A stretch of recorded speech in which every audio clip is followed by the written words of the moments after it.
Yeah, Oh. not our turn it in, but there we go. I think we are starting to record the session now, and it's 11:30. I hope there is no problem entering the room. I mean, if you guys joined, that means that was easy enough. Shall we give a minute for sort of people to come in? Yes, certainly. We can wait a couple more minutes. Mm-hmm.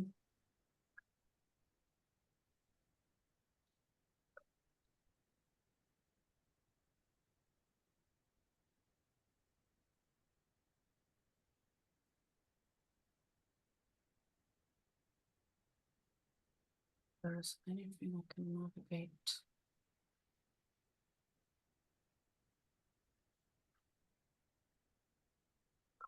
On Windows.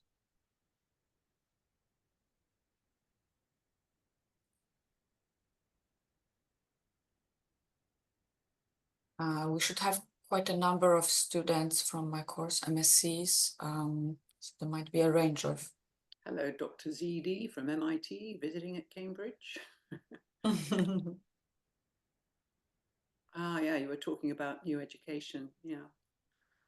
I've just spent the last month or so almost exclusively exploring how to use generative AI in teaching.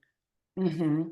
I regard it as a great opportunity, actually, but a lot of people regard it as a very significant threat.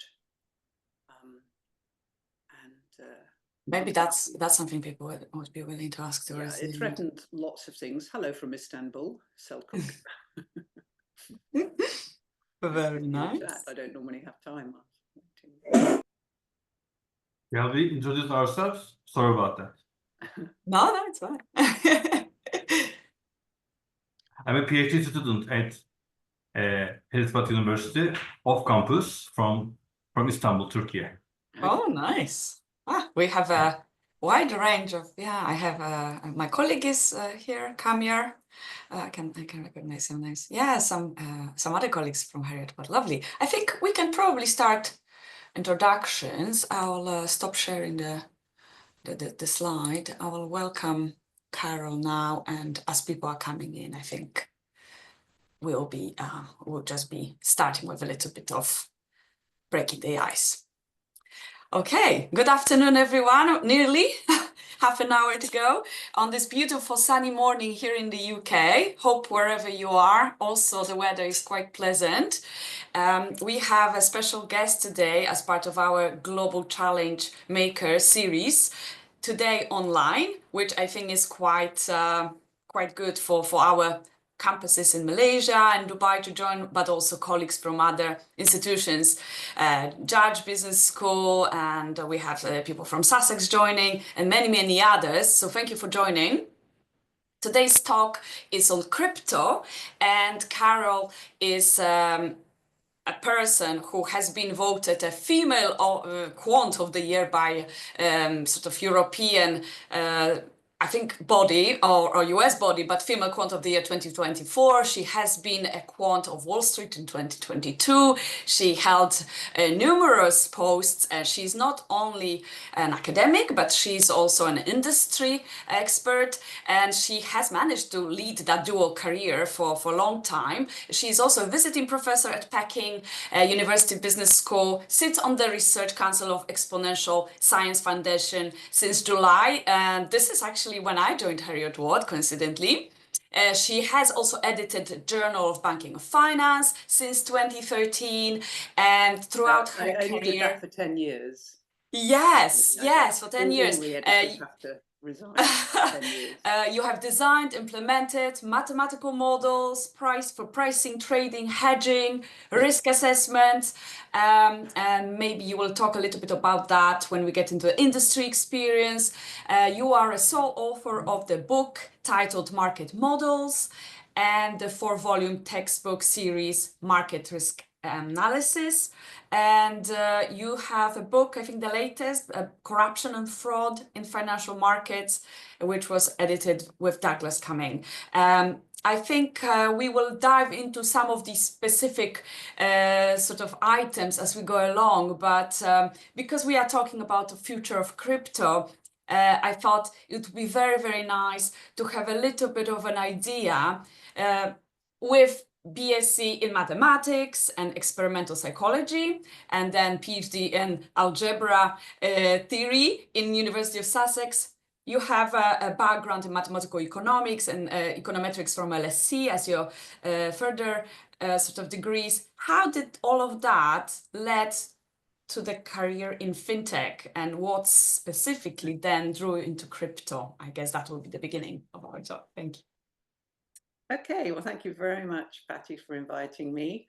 It's a pleasure to talk to you and the other people in the audience. Questions can come later, I think, from the audience, because you and I are going to have a discussion about various things, starting off with my very peripatetic career. I started off very deep into algebraic number theory, which is about the purest of the pure maths that you could possibly imagine. I always wanted to do something relevant to the real world. And I felt after my postdoc that the only real application of algebraic number theory is in like code breaking and espionage. Actually, there's a drama series on Apple TV about the use of algebraic number theory. It's what's it called again? And I looked at a few episodes. Anyway, those of you who are watching it will know what I'm talking about, but that's the sort of thing that I used to do. But then, well, first of all, it was very difficult to get jobs in pure algebra in the UK, where I wanted to be at that time, which was the early 80s. So I went to work in the city, and I hated it. So I then retrained in a subject where I could get an academic job more easily, which was mathematical economics and econometrics. Came back to Sussex, my alma mater, where I went straight into a PhD immediately. I finished my degree, you see, so that's how it was a bit odd.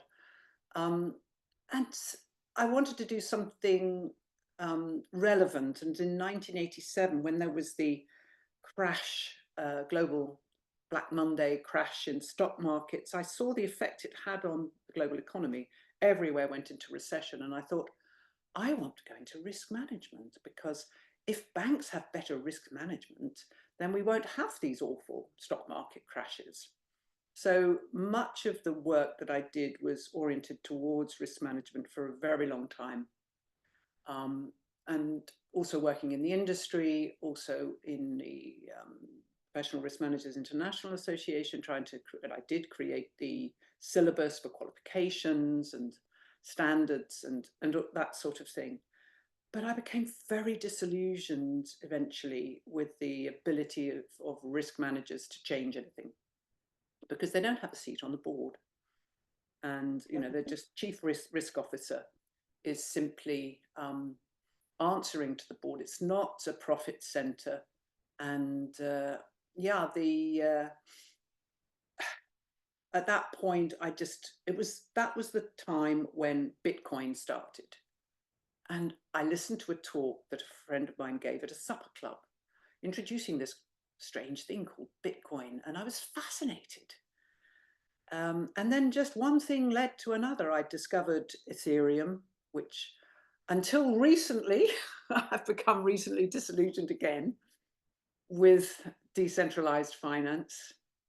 I thought, I'm very left wing in my political views, and the idea of replacing capitalist, not just the normal corporations, but these mega tech corporations that have now begun to dominate the political landscape in the US, with Elon Musk and Jeff Bezos and all these other people influencing the way the world is going. I mean, that's Western capitalism taken to the extreme. And the opposite is the decentralized autonomous organization. We used to have things called co-ops, cooperatives, where everybody was equal, everybody governed. And they have become less and less common in the UK, but in decentralized finance, the DAOs are growing incredibly. The original MakerDAO, now relabeled Sky,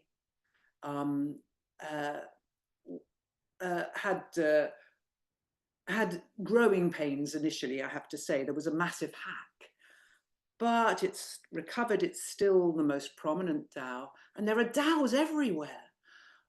But I have become recently disillusioned with the growth of decentralized finance for various reasons we can explore later.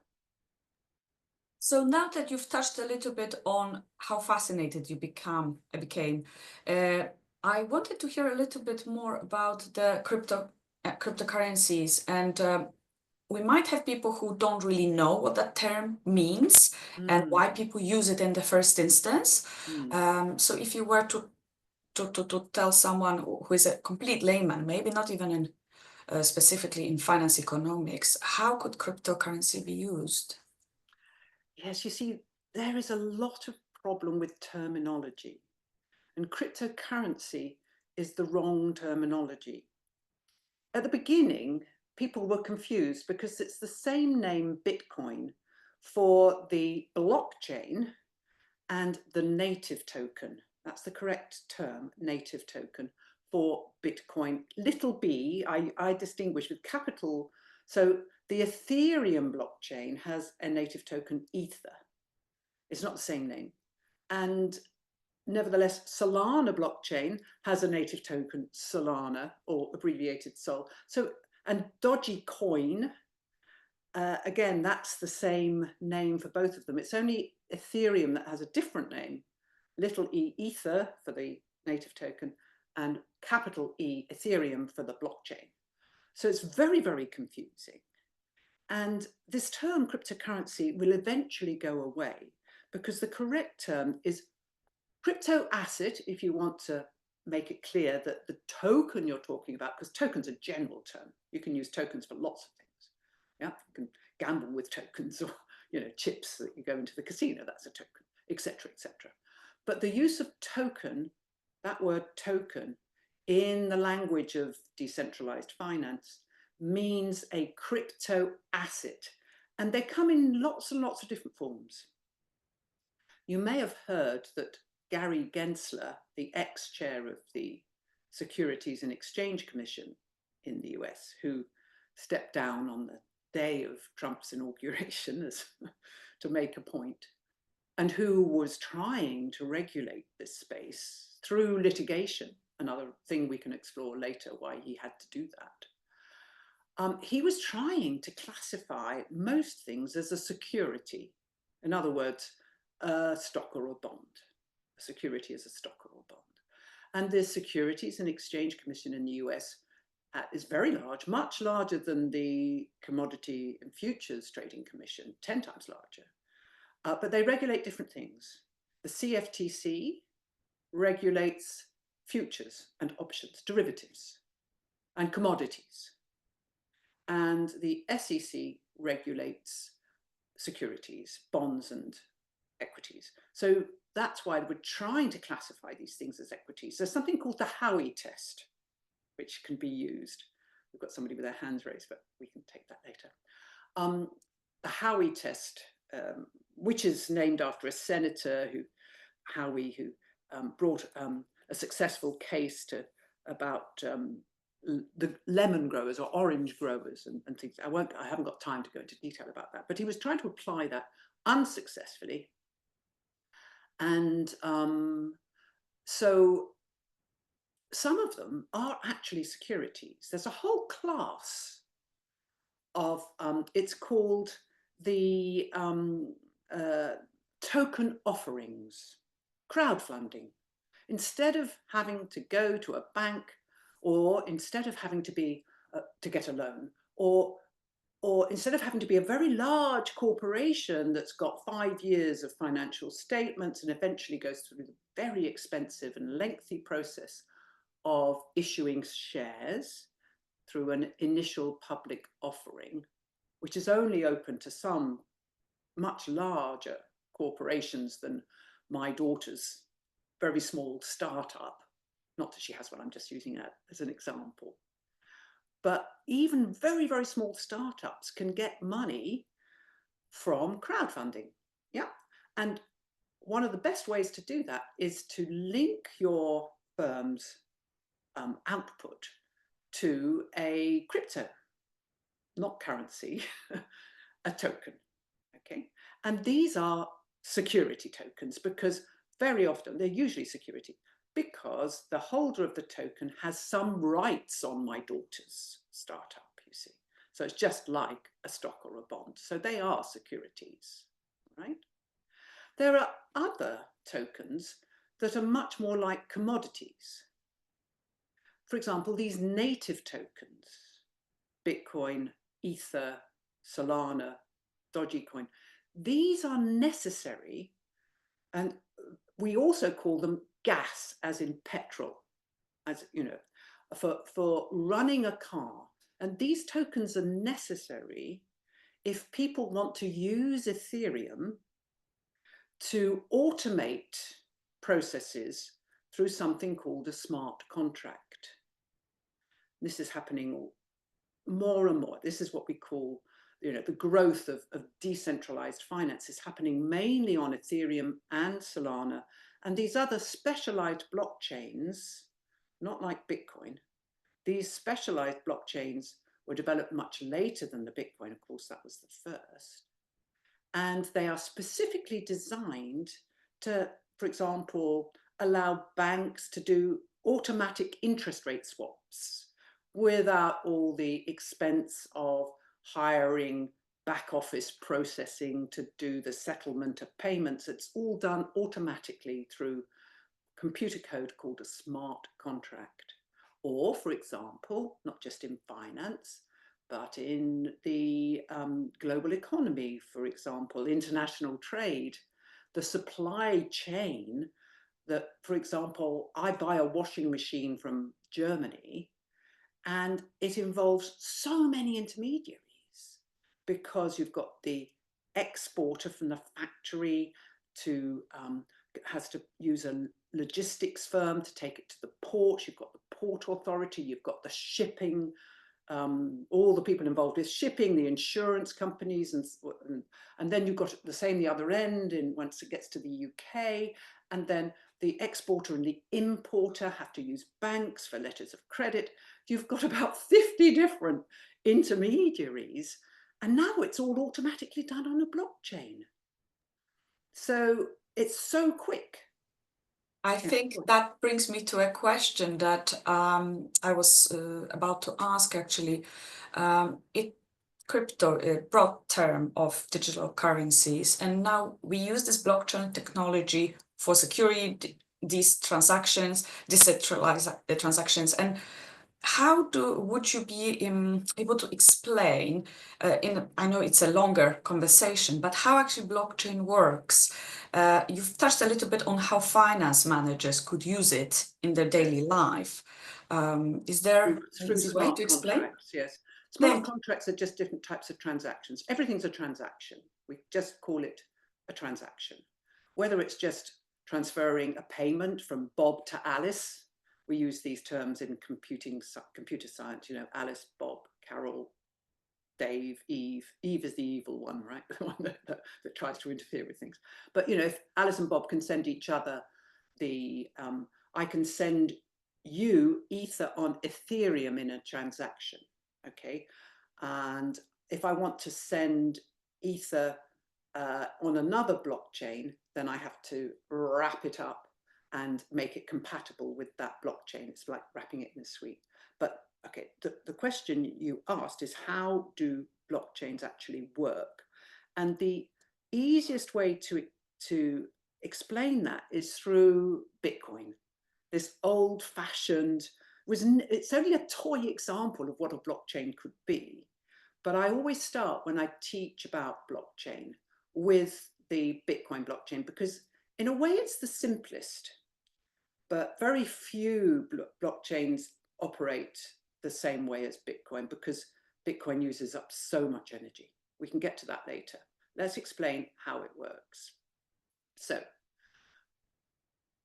first of all, the people have to have a wallet, which is connected to the blockchain. It's a bit of software that allows you to communicate with the blockchain and put a transaction, everything, whether it's a smart contract instruction or whatever, everything's a transaction. So you can just communicate your message to the blockchain. And these are put in something called a mempool. And then there are block builders, which are client code. So you can download the software for being a full node of the Bitcoin blockchain. Anybody, in the old days, anybody could do it, but now it's become very specialized. But people used to buy a special machine from Amazon just to put it on their desktop. And some people in the early days were mining Bitcoin by building the Bitcoin blockchain and getting the block reward. So if I'm a Bitcoin miner, that's the term we give to the block builders in Bitcoin, then I go to the mempool, I take a bundle of transactions that amount to about 1 megabyte or so of space on my computer, and I hash them together cryptographically. So I build something called a Merkle tree.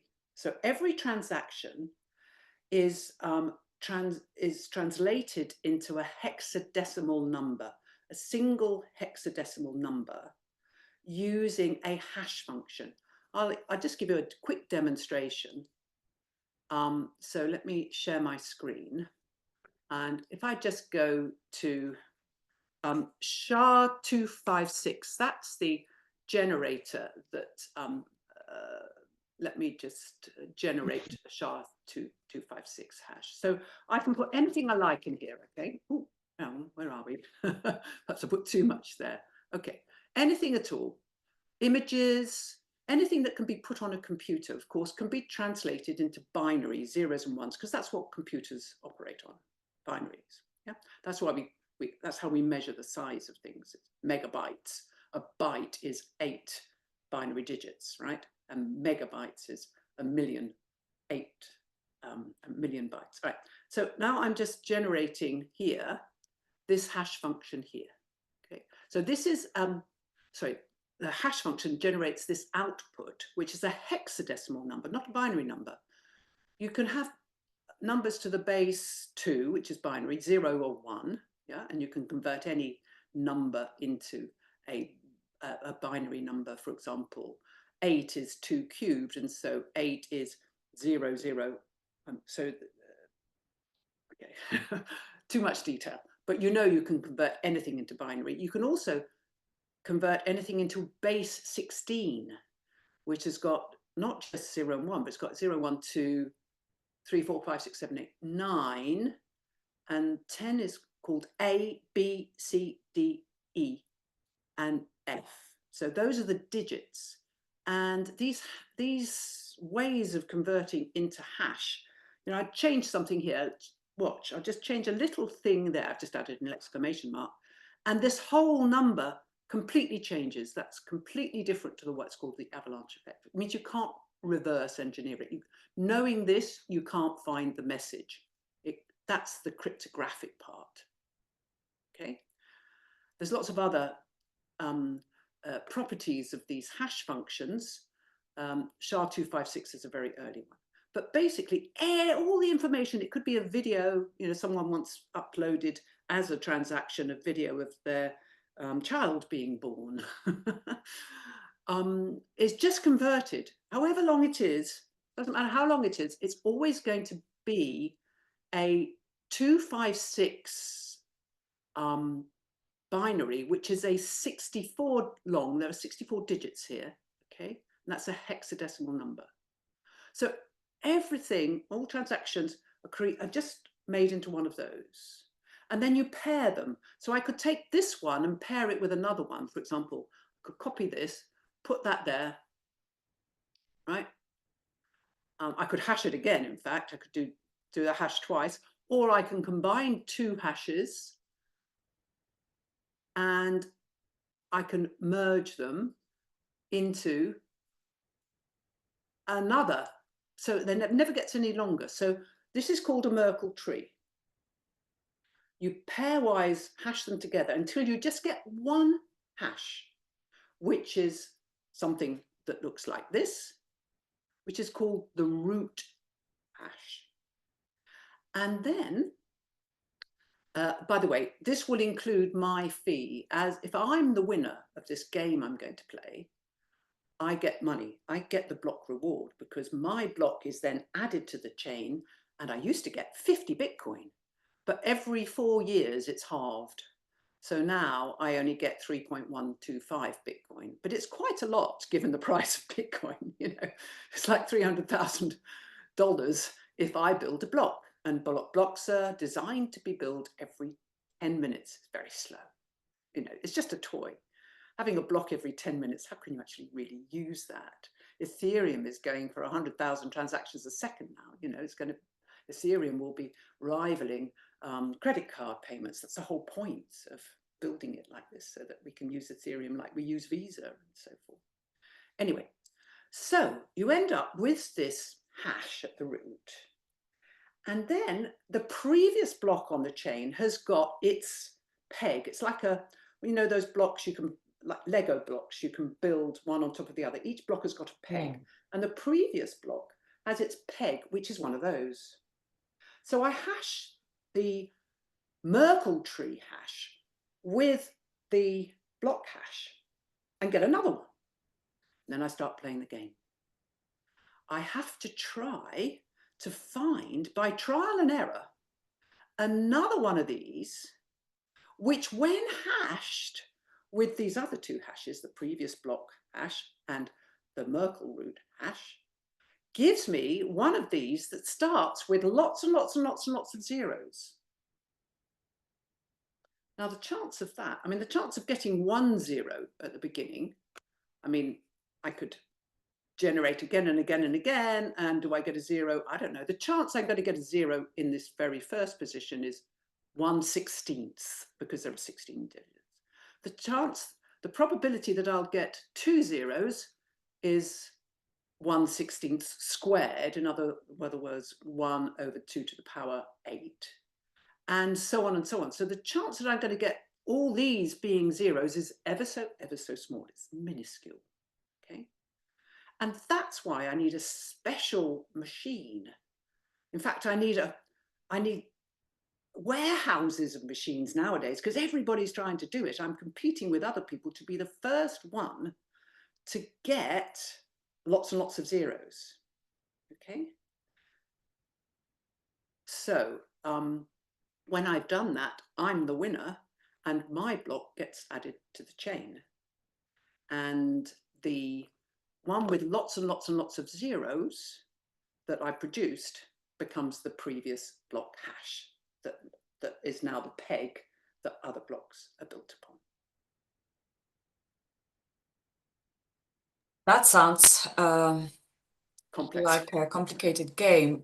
So now, if we were to talk a little bit about whether Bitcoin sort of mining, for instance, is linked to sustainable finance and climate change mitigation or anything like that. Is there any use in that? Or is Bitcoin just not the way to think about it? Bitcoin is obsolete already. It was only ever meant as a toy. It was invented by somebody called Satoshi Nakamoto, pseudonym, we don't know who it is. There are lots of theories, very interesting theories. My theory is that it's somebody who's been cryogenically frozen. Some people claim to be Satoshi Nakamoto because of the fame it would bring. But the whole point is that we have no leadership in Bitcoin, not like Ethereum. Ethereum is led by Vitalik Buterin, and Ethereum started off, in fact, most of the older blockchains started off with this proof of work, it's called, this process of finding this nonce, this 0, it's called the nonce, 000. It's called proof of work. You've done a lot of work You're finding, it's called a hash. You're finding a hash and hash, a hash, a hash, a hash, a hash, a hash, again and again and again until you're lucky, right? And all the older blockchains like Dogecoin also started off with this, but they had enough leadership to transition out of that, and they now use energy efficient methods. They don't use proof of work. But Bitcoin has lost its leader.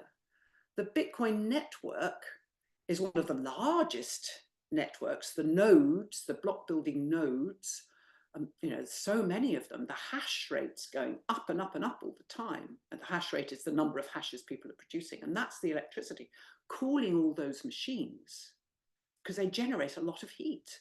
Most of these farms are located in places like Siberia or Alaska, or places where it's more, you know, where you might get sustainable energy from, you know, waterfalls, things like that. Or they used to be. But then when China banned Bitcoin mining, I mean, it's still done. It's done under the radar. We know that. A lot of the machines were actually shipped to the US, and the US has now become the main Bitcoin mining center, and it uses a lot of fossil fuel. I mean, just to give you an idea of how much energy is currently consumed, it's about half of 1% of global energy consumption. It may not sound like much, but it's more than Norway, the country Norway, consumes. It's more than Belgium consumes. It's more than Denmark or Iceland. These countries consume less electricity as a whole than mining the Bitcoin blockchain.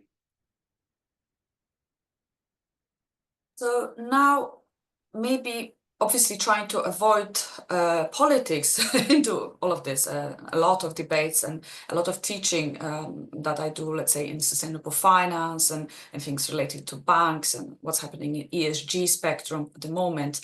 There is a debate of deregulation, and you've been quite vocal about that and how concerned you were. Could you tell us a little bit about what's happening in the crypto space in terms of regulation in the US or Europe in general? Well, Europe is more advanced. We have the market in crypto assets regulation since January last year. And the main effect of that regulation is to limit the use of dollar-denominated stable coins, which is very important to prevent the dollarization of Europe. It's already happening in South America. South America has tacitly become dollarized by white-collar workers, obviously in places like Venezuela, much prefer to use the dollar if they can, because it's a stable currency compared with their local currency, local domestic currency. And a lot of places, also Africa, where the local domestic currency is unstable, again, mostly because of political regimes and so forth, but prefer to use the dollar, but there are limits to using the actual dollar, you know, the real dollar. Cross-border payments and so forth are limited and so forth, but nothing is regulating the use of Tether, which is a crypto asset called a stable coin, because it is pegged to the value of the dollar. And there are others, there's Circle Coin, and the MakerDAO has its own stable coin, which they all operate in very, very different ways. New ways of designing stable coins are being, and the innovation is absolutely amazing. But anyway, so the stable coin regulations in Europe are designed to ensure that we use European currency. Euro-based stable coins are absolutely fine, but we don't want the dollar-based stable coins. Otherwise, we just become another satellite of the US. So those are the regulations there. And in the US, there are no regulations. There is a working group at the moment that's just started, considering what regulations may be imposed. But Gary Gensler and the Department of Justice and the New York State Attorney, and there has been a lot of attempts at regulating the use of crypto in the US through civil lawsuits and so forth, not through any regulations.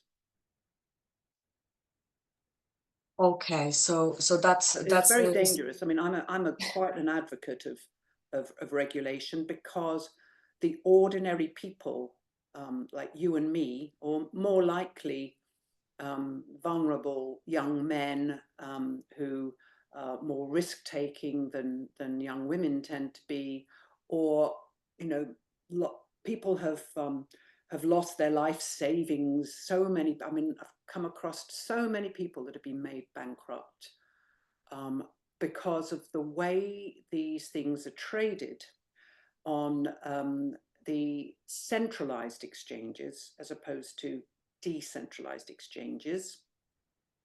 The people trading on decentralized exchanges are far more advanced. This is the trading on the blockchain. The decentralized exchange operates on a blockchain, so it's much slower, because even Ethereum can only build a block every 15 seconds. Solana's the fastest, but it's much slower to transact, and they use different mechanisms than we've never seen before, called automated market making. I mean, it's so amazing what's happening in decentralized finance. But anyway, in centralized exchanges like Bybit or Binance or Coinbase or Bitstamp, there are hundreds of them, and they're not regulated. Although Coinbase, Kraken, they are semi-regulated, because Coinbase is domiciled in the US and it's registered in all the states, so it does comply with lots of laws. Coinbase is much safer than some of the others that aren't even domiciled anywhere, so you can't regulate them. And so I liken Bitcoin in particular to a football that is being played on between two players, right? There are two teams. Professional traders don't want to play another professional trader because they're good. Professional traders want to play against a retail trader like you or me, because we're not good. We don't run high frequency algorithms. We don't do strategies like using 100 times leverage. 100 times leverage, can you imagine? In other words, I put a trade that's worth 100 million and I've only got 1 million or something like that, Massive leverage. And what happens is that there's a little bit of supposedly good news, and these professional traders will fire their cannons with 100 times leverage upwards and make the Bitcoin price jump up 10,000, as it did yesterday. A little bit of good news maybe about what's happening in Ukraine. Then there's a little bit of bad news. Maybe there's an argument between Zelensky and Trump or something like that. A little bit of bad news. They fire the cannons downwards and Bitcoin drops $10,000. It's incredibly volatile. These strategies that they use would put them in jail if they were to do it on the Chicago Mercantile Exchange or the New York Stock Exchange. So I think that brings us a little bit to pricing, because I'm not familiar, and I don't know whether other people listening to this. I think we entered a little bit on that, the pricing, when we have these shocks, and how are Bitcoin prices being formed? By these professional traders. It's a game. There's no fundamental value in Bitcoin, because eventually it has no, I mean, lots of people say it's a store of value. How can it be or currency? How can it be when it's so volatile? It doesn't keep its value. And without a leader, they're not going to transition from proof of work to proof of stake, which is what Ethereum did, to make it efficient and fast, or proof of history, which is what Solana has, which is the consensus mechanism that is the fastest. And these blockchains will eventually replace Visa and other credit card payments. So everything's going to become digital, but we'll be using our wallets instead of our banks, because central governments want a little bit more control over money than they have now. It used to be when we had a cash economy that the government could control the money supply and so forth, but it's very difficult now. We live in digital world with the banks controlling the money, and they're very, very centralized. If a blockchain were to control the money, then supposedly, although as I said, I'm getting a bit disillusioned with a decentralized idea because it's not as decentralized as you might think, and there's an awful lot of rehypothecation. You know, one bit of capital is used to guarantee 10 loans instead of one. It's not good. Okay, so we've touched a little bit on that, and I was just wondering if we could go a little bit back to the US position in all of this, because you did mention the leaders conversing a little bit about the heat and the amount of energy that we need in order to keep these warehouses working and but if we were to think of what is the position of the President of the United States in mining, powering by fossil fuels, how do you think that could shape the US energy policy? Do you think there's anything you could tell us about that? It's very difficult to predict what policies are going to emerge with President Trump in charge now. He says one thing one day and he says something else the next day. You know, he's it's quite clear though that fossil fuel energy is not something that he's going to legislate to try to reduce the amount of production.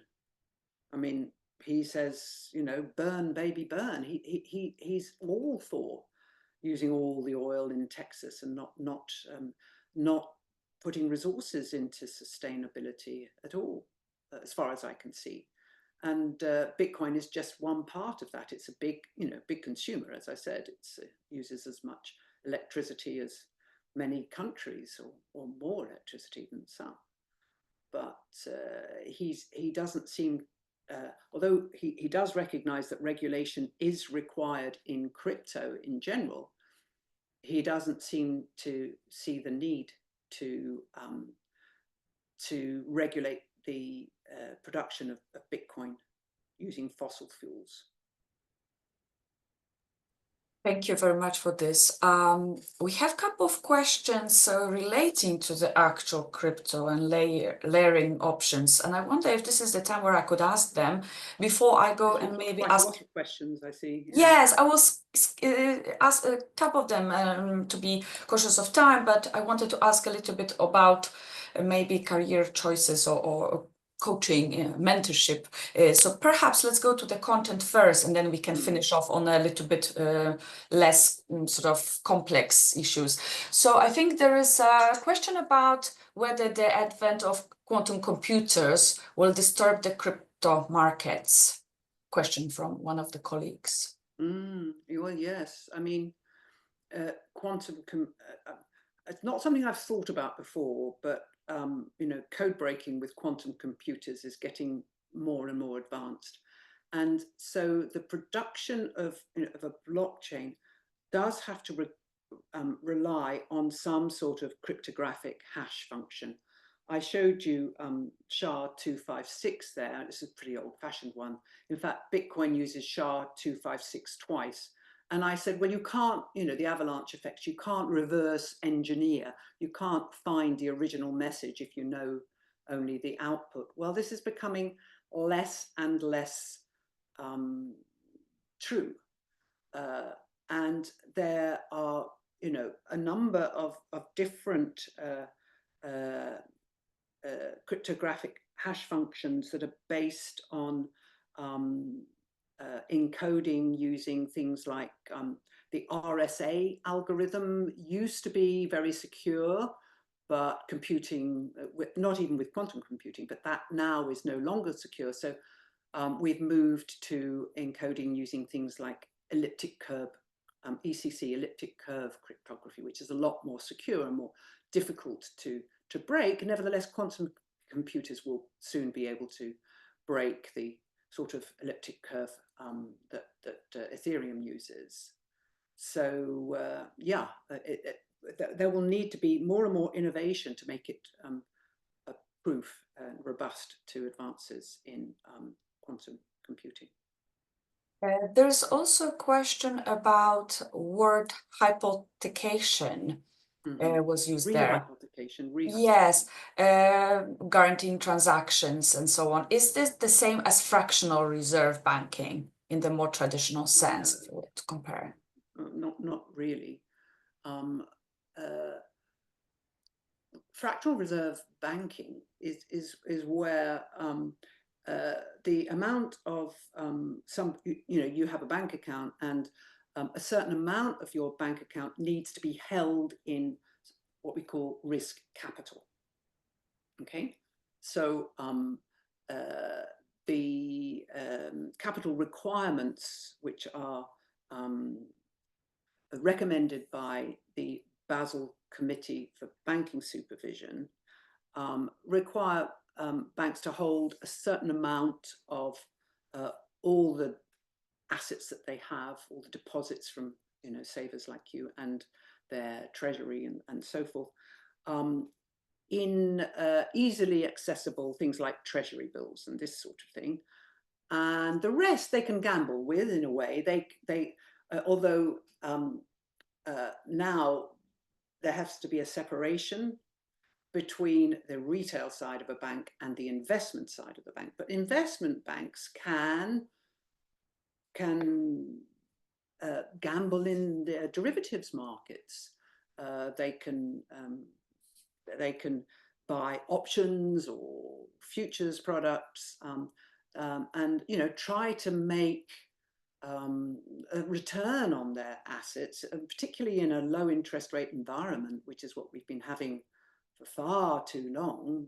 Banks are looking for yield, and so they are driven to find yield through, I don't know, selling mortgages to people that can't afford them, or packaging up these mortgages into mortgage-backed securities, or tranching them into collateralized debt obligations, which then become this sort of toxic debt that created the banking crisis. This is created by this low interest rate environment. But it's not the same as rehypothecation. I mean, it's very risky, and that's why Sarbanes-Oxley and the other acts of, originally it was the Dodd-Frank agreement that, the Glass-Steagall agreement, the two senators, Glass and Steagall, following the Great Depression, where we had that massive stock market crash in 1926. They separated retail and investment banks, and then it wasn't Nixon, I can't remember, one of the US presidents repealed it, and then Sarbanes-Oxley has now, and Dodd-Frank has separated these banks again to prevent that happening. But rehypothecation in decentralized finance is created by, imagine that you were putting a deposit in a bank, but you were given an IOU that says you have a deposit with this bank.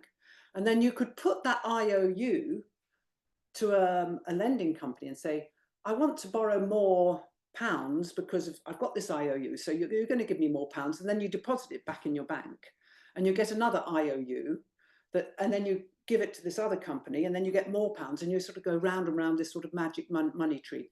That's what's happening in decentralized finance, rehypothecation that way. While we're talking about these layerings, and maybe we could go to another question that was asked by Rose. So what were your thoughts on layer 2 scaling solution, such as Lightning Network for Bitcoin or roll-up technologies, representing the most sustainable approach for achieving efficiency and scalability? Yes, well, the Lightning Network does help in terms of energy efficiency, okay? And it's not really, the roll-ups, which are, the main layer 2s, shall we just let the audience know what we're talking about? layer 1 is the basic blockchain that I was talking about before. Okay.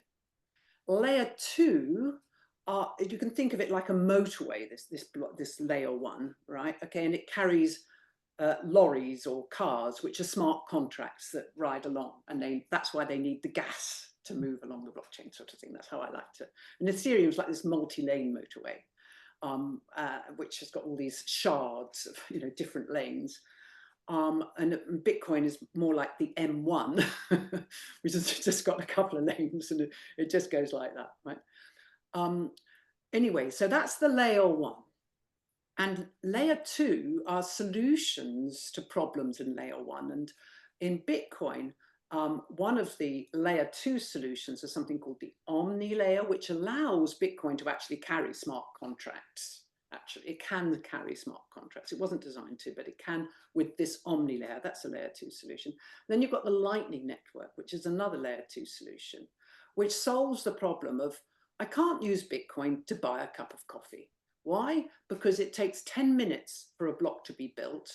And if I'm lucky, my transaction will be in that block. But if I don't put a big tip on it, a big fee and a tip for somebody to take my transaction, I could be waiting hours and my coffee will be cold. So what you do is you put a certain amount of Bitcoin on one end and you make a connection with your coffee shop at the other end. It's like having an account. And you do the one transaction, which may take 10 minutes or half an hour. It doesn't matter, because you just set up this channel. It's called a Lightning channel. And then every time you use the Lightning channel, it doesn't have to go on the blockchain. So it's off the chain, so it's quick. So that solves a lot of the speed problems. But it's still, the basic blockchain is consuming all that energy and eventually will die out because, energy considerations are not going to go away, particularly fossil fuel ones. Yes, and there's a question about energy consumption, touching about that. So if you could give a comment on the relationship, if there is any, between the value of the asset, let's say coin value, and energy consumption to produce this asset. Is that a determinant of the price at all? Lots of people have tried to build models of the Bitcoin price. I don't read those papers.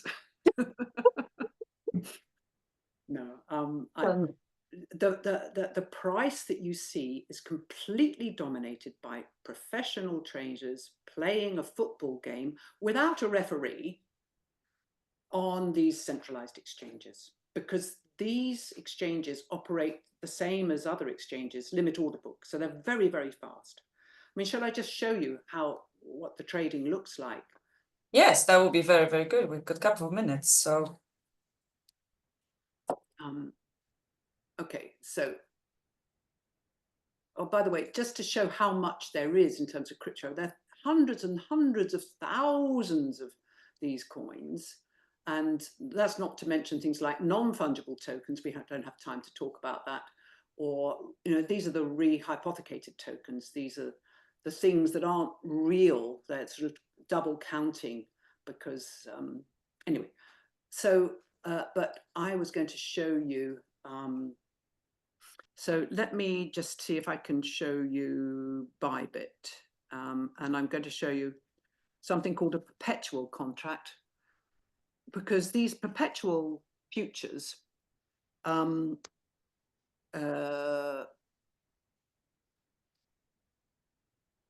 we are. They're not known. There's lots of things that we don't have in traditional financial markets that are traded. We used to have things like dynamic variable leverage tokens. I have to see where they are now. Okay, so this is not very active at all. Oh, Bybit had that big hack, so maybe that's why, because this should be a very active, this UST perpetual, very active trading, and I can't see very much going on at all. So you can see the price and the quantity. This is the limit order book here. So this is, the best bid, best ask.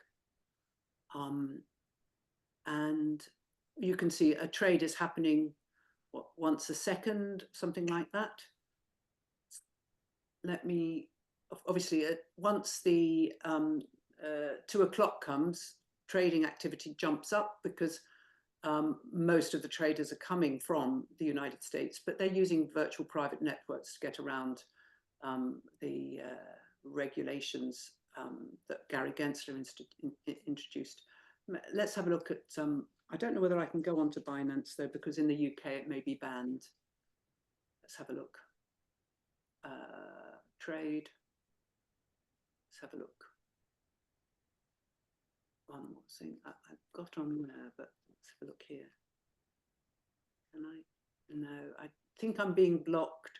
Okay. Mm-hmm. Yeah, can't see that, but it's much faster on Binance. That's the biggest exchange. So we've got only 5 minutes left, and I wondered if this is perhaps a time to sort of wrap things up, but maybe there is a little bit on mentorship and career that you could tell if there are junior academics or students who are currently finishing up their degrees in finance, economics. Is there any advice if they were to go into this industry that you could give them, or what you would give to yourself when you were completing something that you didn't know at the time, or you wish done differently? Okay, well, I mean, there used to be an enormous demand for developers in decentralized finance because being able to code on a blockchain, you need to have specialist software skills. You need to use something called the Ethereum virtual machine, which codes in something called Solidity. It's not that different to Python and so forth, but still it's a specialized skill. And they used to command very high salaries, but nowadays, because of generative AI, the skills are much easier to acquire, and so the supply of developers is increasing.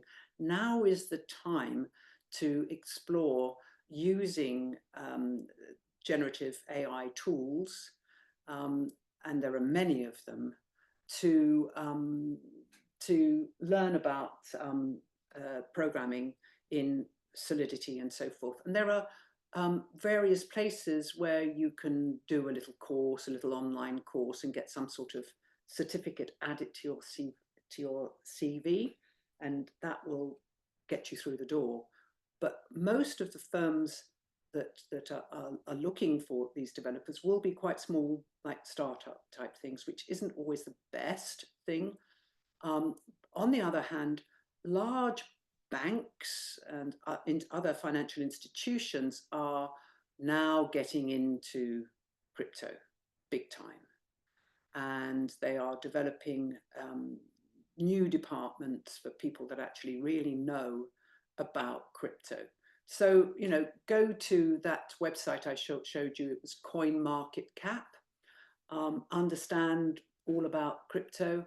I have a very, very old 2020 module on YouTube, which I recorded during the pandemic. And so there are lectures there, but they're the trouble with this space is it changes every year. I do intend this year to re-record. This summer, I'm hoping I will put up another set of lectures for everyone to watch free. And yeah, I mean, if you do that module that I'll put online, that will allow you to speak the language. It's all about jargon. So if you're going to go for an interview, you have to understand all these terms. It's crazy terms like nonce or snarks or zero knowledge, or, you know, all these things that intents, and I have to find out weekly, increase my vocabulary, because they're just making up the language all the time. And the title, I mean, people are asking about YouTube links. We don't have them on hand, but I'm sure you can find it on my website. On the website, if you yes. go to my website, there's also a resources page there, but you have to sign in for that, just so that I know, you know, in case people are you know, violating copyright or something. But you can download lecture notes, and not the, I haven't put any. But anyway, at the bottom of my letter, there's a there's a link to my Oh YouTube yes, channel. Luciana has shared that one. That's very useful. I just wanted to ask a very last question, and that will relate to our topic of the conversation, the future of crypto. And people have been asking about with crypto assets allowing traders, I'm not sure whether that's correct or not, to arbitrage across countries. Will these markets become more volatile over time? And if they will, what will happen to capital controls? That's just finishing. Well, I mean, the boundary between traditional finance and crypto is being blurred all the time, because not only do we have these token offerings that are like securities for crowdfunding, and that they're very like equity, yeah, but you also have the adoption, the tokenization of real world assets is now happening, and even talk of, for example, crypto.com are talking of tokenized Nvidia shares, tokenized Tesco shares, basically tokenizing real world assets, corporate bonds as well, which is even more alarming, so that they can be traded on venues like Binance. But these venues are completely unregulated. And it's very easy to create volatility by firing your cannon up and firing your cannon down using 100 times leverage on these perpetuals. And a perpetual is like a futures contract without any maturity. It's tied to the spot, but what we call the price discovery, the price leadership, always goes from the futures to the spot, because the futures contract is the most heavily traded, and perpetual trading is even more than calendar futures. So yeah, these prices are being manipulated all the time. So once Tesla gets securitized and put onto Binance, then there's nothing to stop the Tesla price from becoming incredibly volatile.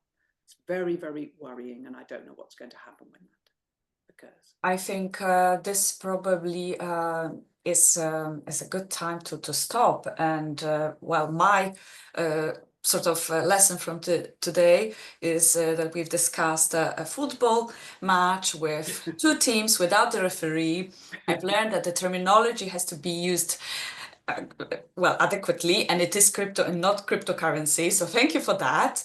I think I've learned a couple of things today. I hope others did too, and I hope that students were able to follow, because you've been very kind explaining all the terminology along the way, all the abbreviations, and colleagues who already know a little bit more or are experts in crypto found it fascinating to listen to also your journey and your views on what's going to happen in the future. And I'm sure they already follow you on LinkedIn and they are able to look at your website. And yes, thank you ever so much spending this 1 hour with us.